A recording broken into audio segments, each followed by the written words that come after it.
4 दिन पहले सिंघू बॉर्डर पे गए थे ये कहते हुए कि हम दिल्ली के वासी हैं, हम लोकल हैं, हमें बड़ा दिक्कत हो रहा है कि आपने सिंघू बॉर्डर घेर रखा है, दिक्कत हो रहा है आपने टिकरी बॉर्डर घेर रखा है, गाज़ीपुर में आप बैठ गए हैं।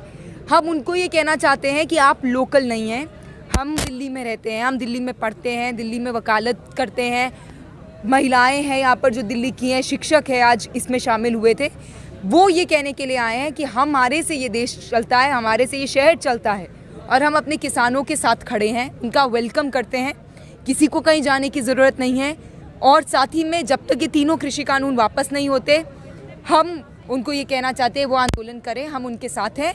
और हम भी ये कानूनों के खिलाफ है क्योंकि ये कानून ना सिर्फ किसानों के नुकसान करेगा बल्कि कोई आम आदमी भी है उसका भी ये कानूनों से बहुत नुकसान होगा। अगर कोई सिंपल लॉजिक समझे तो वो यही लॉजिक है कि अगर आपकी ज़मीनें बिक जाएंगी, अगर वो ज़मीनें अंबानी या अदानी का गोदान बन जाएगा और अगर आपकी खेती का भी निजीकरण हो जाएगा, कॉन्ट्रैक्ट फार्मिंग हो जाएगा, तो जो लास्ट प्रोडक्ट हमारे पास आता है एक गली में जिससे हम रेडी से ख़रीदते हैं कोई भी सब्ज़ी, उसका दाम भी रिलायंस में जाएंगे तो वो एक छोटा सा गोभी को पैक करके वो 120-150 रुपए का देगा और हमें ख़रीदना पड़ेगा। तो ये पूरा वहाँ से वेल कनेक्टेड है। और ये आंदोलन जो किसान लोग चला रहे हैं वो आंदोलन हम यूनिवर्सिटी में भी चलाते हैं अलग तरीके से। वो कह रहे हैं कि हमारे खेत, हमारी ज़मीनें हमारी हैं, हम नहीं देंगे किसी को, निजीकरण मत करो खेती का। हम कहते हैं कि यूनिवर्सिटी हमारी है, इसका निजीकरण मत करो, पब्लिक यूनिवर्सिटी को पब्लिक रहने दो, हर एक बंदा यूनिवर्सिटी में आकर पढ़ पाए इसकी गारंटी करो। और आज हम लोग कह रहे हैं कि कोविड बोल के तुमने कैंपसेस बंद कर दिए। उन स्टूडेंट्स का क्या जिनके पास इंटरनेट नहीं है, जिनके पास लैपटॉप नहीं है, वो कैसे पढ़ेगा? और साथ में अब तुमने इंटरनेट बंद कर दिया हरियाणा में, कुछ तो स्टूडेंट होगा ना जो हरियाणा में रहता है, वो कैसे पढ़ेगा? तो बात यही है कि ये अपने अंदर ही फंस चुके हैं, इनको भी वे आउट नहीं मिल रहा। देश में इतना आंदोलन हो रहा है, इनको भी समझ में नहीं आता। इनके पास एक ही रिस्पॉन्स है, कोई आंदोलन करता है, कोई सरकार से सवाल पूछता है, लोकतंत्र है तो पूछेगा, यही लोकतंत्र का मतलब है। और इसको तो खुश होना चाहिए सरकार को, अगर कोई सवाल पूछ रहा है, कोई आज कोई झंडा लेके खड़ा है, सरकार को खुश होना चाहिए कि हाँ भाई सच में लोकतंत्र जिंदा है। लेकिन ये क्या करते हैं, इनके पास एक नीजोक रिएक्शन है। सबसे पहले देखेंगे कि उसने क्या कपड़े पहने हैं, अगर वो मुसलमान होगा, दाढ़ी होगी, टोपी होगी, या दाढ़ी टोपी नहीं भी है, मुसलमान है, तो उसको सबसे पहले बोल देगा ये लोग तो आतंकवादी हैं। अब इनको दिखा कि क्योंकि पंजाब के किसान थे अधिकतर पगड़ी पहने हुए थे, तो इन्होंने सीधा पुराना, जो मतलब इतना पुराना हो चुका है कि कोई पूछता नहीं है, वो वापस ले आए ये लोग खालिस्तानी हैं। और उसके बाद आंदोलन को बदनाम करने का, डिवाइड करने का इन्होंने कोशिश किया, लेकिन ऐसा हुआ नहीं। लोग कह रहे हैं हम किसान हैं और तुम भले ही हमारे जीवन की कोई वैल्यू नहीं करते, छोटा सा हमारे आइडेंटिटी को रिड्यूस कर देते हो, लेकिन हम लोग भी आदमी हैं, हम लोग भी, हमारा जीवन है, हम लोग जो कह रहे हैं उसको सुनो तो, और नहीं सुन रहे तो हम भी अब तुम्हारी बात नहीं सुनेंगे, हम बैठे हैं। तुम हमारे लिए कानून ला रहे हो, हमें नहीं चाहिए। उन्होंने तो बहुत कहा, अभी भी किसान कह रहे हैं कि हम लोग डायलॉग करने के लिए तैयार हैं, लेकिन अगर तुम कुछ भी नहीं करोगे और हम पे हमारे ही लोगों को उठाकर जेलों में बंद कर दोगे, और आज जो वो वहाँ पर कर रहे हैं, इंटरनेट सस्पेंडेड है, बार्ब्ड वायर्स लगा दी हैं, बड़े बड़े कीले ठोक दी हैं, क्या कर रहे हैं? मतलब हर बार अपने आप को, और एक होता है ना कि एक टेस्ट है जिसमें हमें लगता है सरकार फेल हो रही है, लेकिन हर बार एक नया एग्जाम्पल सरकार सेट कर देती है। हमें लगता था कि स्टूडेंट्स को यूएपीए में अंदर कर दिया पिछले साल, ये हाइट्स था, लेकिन अभी किसानों के साथ जो हो रहा है वो तो उससे बड़ा हाइट्स है। और शायद अभी 4 दिन बाद कुछ और कर दे तो हमें लगेगा अरे ये क्या हो गया। लेकिन जितना रिप्रेशन होता है, जितना दमन होता है, उतना ही ज़्यादा आंदोलन और तेज़ होता है। आपने पिछले साल स्टूडेंट्स को अरेस्ट कर लिया, क्या आज यहाँ पर स्टूडेंट्स नहीं आए स्टूडेंट्स किसानों के साथ भी खड़े हैं, अपने साथियों के साथ भी खड़े हैं। और किसान लोग भी अपने आंदोलन में इस चीज़ की भी मांग कर रहे हैं कि जो पॉलिटिकल प्रिजनर्स रिहा करो, क्योंकि वो भी समझ रहे हैं कि हमें ही कल को पॉलिटिकल प्रिजनर बना देगा। तो सब लोग एकजुट हो रहा है, सब एक दूसरे की बात समझ रहा है, सब एक दूसरे के मुद्दे समझ रहा है। और वही किसान जो शाहीन बाग में आए थे, उनके लिए आज बाकी लोग भी जा रहे हैं, लेकिन वो ना जा पाए दिल्ली से, इसीलिए वहाँ पर कीले ठोक दिए। किसानों को ऐसे आइसोलेट कर दिया, यहाँ पर कीले ठोक दी, यहाँ पर ठोक दी। क्या बना रहे हो? क्या प्रिजन बना रहे हो क्या, या गैस चैम्बर बना रहे हो? जिस तरह से नाजी दौर में, हिटलर के दौर में उन्होंने गैस चैम्बर में लोगों को डाल के ऐसे गैस चला दी थी, सबको वहीं पे बीच में मार दिया। क्या कर रहे हो?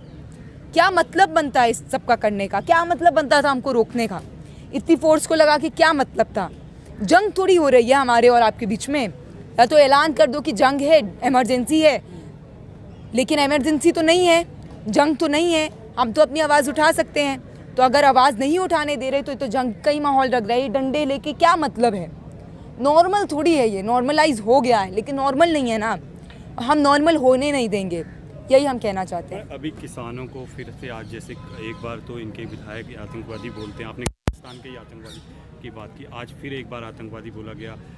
एक जो पॉप सिंगर ने ट्वीट किया, उन्होंने समर्थन किया, उन्होंने किया इस आंदोलन का, तो कंगना जवाब में बात ये है कि हु केयर्स। मैं तो मुझे तो परवाह नहीं है, मुझे नहीं लगता किसानों की भी परवाह है कि कोई क्या बोल रहा है, क्या फ़र्क पड़ जाता है। आपने तो मतलब देश में हर एक कम्युनिटी जो है उस सबको एक दूसरे को कह दिया है कि ये आतंकवादी है, ये है, सरदार है तो आतंकवादी है, पगड़ी पहनता है, मुस्लिम है तो आतंकवादी, दलित है तो ऐसा है, ये नक्सल है, ये स्टूडेंट्स जो हैं देशद्रोही हैं। सब लोग देशद्रोही है तो बचा कौन? तो हु केयर्स। ये बहुत पुराना घिसा पिटाब हो गया है राग। मीडिया इनकी है तो मीडिया दिखाती है, बट अगर हम नॉर्मल आदमी से पूछेंगे तो वो भी बोले, मतलब कोई बच्चा भी है? मोहन भागवत, अमित शाह, नरेंद्र मोदी, इनको छोड़ के कोई बचा है जो देश में कह सकता है कि हाँ वो देशद्रोही नहीं है? बचे हैं ना जो कहते हैं कि हम बस सही हैं, बाकी सब देशद्रोही। बल्कि हम ये कहते हैं कि हम लोग देश प्रेमी हैं, आप लोग देशद्रोही हो। आप लोग जो हो देश की जनता के साथ एक बहुत बड़ा, आप मजाक भी नहीं, आप बहुत बहुत ख़राब चीज़ कर रहे हो। आप उन सबको आपस में इतना बांट देना चाहते हो, लेकिन आप समझ नहीं रहे कि तार सच में जुड़े हुए हैं, नहीं बट पाएंगे। कोशिश कर लो, हम लोग भी हैं, आप भी हैं, देखते हैं। मीडिया का जो पूरा तंत्र है, मुख्य धारा की मीडिया वही भाषा बोल रही है जो भाजपा के लोग बोलते हैं, और हमारे जैसे लोग जो काम कर रहे हैं उनको पुलिस उठा रही है, टॉर्चर कर रही है। मैं तो सैल्यूट करना चाहती हूँ आप जैसे जर्नलिस्ट को, आप जैसे जो छोटे मोबाइल पे रिकॉर्ड करता है और हमारी आवाज़ को, आंदोलन की आवाज़ को पूरे देश के अंदर नहीं बल्कि पूरी दुनिया के अंदर वायरल करता है, वो जर्नलिस्ट है। पहले मैं ये मानती हूँ कि कोई नया कोई बहुत काम नहीं कर रहा है कि भाई शाबाशी मिलनी चाहिए, काम कर रहा है जो काम सही है, जो करना चाहिए। वो लोग जो टीवी मीडिया के हैं या न्यूज़पेपर्स हैं सारे, दैनिक जागरण से लेके भास्कर, वो काम नहीं कर रहे हैं, वो दलाली कर रहे हैं। आप काम कर रहे हैं, इसीलिए आपकी हम इज्जत करते हैं और सब लोग इज्जत करता है। और वो जो कॉरपोरेट हाउस की दलाल मीडिया है जो बैठकर रोज़ ये सोचती है कि क्या हैशटैग चलाएं आज, क्या आज हैशटैग चलाएं कि बिका हुआ किसान, फिर हैशटैग चलाए कांग्रेसी किसान, फिर हैशटैग चलाए खालिस्तानी किसान, वो आप नहीं कर रहे हैं। आप सच्चाई दिखा रहे हैं। वो जेल में डालेगा, अभी शायद मनदीप पुनिया को डाला था, अब कल को किसी और को डाल दे, कोई नया और नाम आ जाए। अभी मैं आपसे बात कर रही हूँ, मुझे ही शायद अभी अगले 10 मिनट में मुझे पता चले कि मेरे ही घर पे आ गए हैं। कोई नई बात नहीं है, ये इमरजेंसी का दौर है, बिल्कुल इमरजेंसी है और बात साफ है। अब तो आप बोलेंगे, जिंदा नहीं है, मर चुके हैं तो नहीं बोलेंगे, जो जिंदा है वो तो बोलेगा। और मुझे लगता है इस देश में बहुत जिंदा कौमें हैं, वो बोलेंगी, बोल रही हैं। भले ही लोगों को जेल में डाला जा रहा है, टॉर्चर किया जा रहा है। और जो मैं फिर से कहना चाहूँगी, ITO पे जो नवरीत सिंह के साथ हुआ, और बहुत अच्छा उदाहरण अभी दिया था यहाँ पर किसी ने स्पीच में, कि ईरान के अंदर कहा था, बोर्ड पे लिख के एक टीचर ने 2 + 2 = 5 और कहा था 5 ही है, और एक स्टूडेंट सिर्फ खड़ा होकर बोला नो 2 + 2 = 4, और उसको वो उठा कर ले गए और बाकी सारे स्टूडेंट से बुलवाया 2 + 2 = 5। यही ये सरकार कर रही है। ट्रैक्टर पलटा का एक छोटा सा क्लिप जिसकी कोई ऑथेंटिसिटी नहीं है कि वो क्लिप कहाँ से आया, तो पुलिस बोले कि हमने वायरल किया है। वो क्लिप वायरल कर दिया कि ट्रैक्टर पलटा, लेकिन उस बात का क्या, उस तस्वीर का क्या जो उसकी फैमिली दिखा रही है, उस आई विटनेस का क्या जो कह रहा है कि यहाँ से गोली गया था, यहाँ निकला, क्या गोली नहीं लगी थी? कितना कवर अप करोगे? बड़े बड़े पत्रकार जो सच पहले बोले उसको तुमने सेडिशन के लिए चार्ज कर दिया, फिर उन्होंने अपनी बात वापस ले ली। लेकिन सच तो सच है ना, यहाँ जितनी मर्जी बार झूठ लिख दोगे लेकिन सच बदल थोड़ी जाएगा। कहीं किसी के दिल में किसी को तो पता है, जिसने देखा उसको तो पता है।